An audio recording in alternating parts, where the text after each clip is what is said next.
Alrighty, so welcome back everybody to Stitchcraft 101.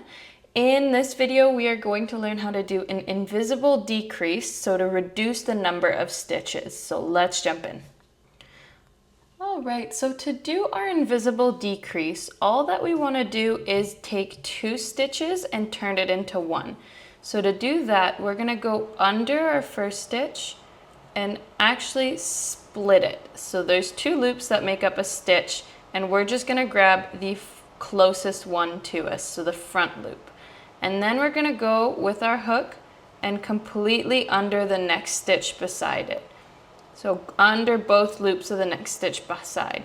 And we'll wrap our yarn over our hook and pull through the first 2 loops on our hook, just like that.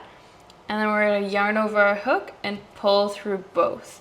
And that way you've just turned 2 stitches into 1 stitch and you've decreased the number in your stitch count.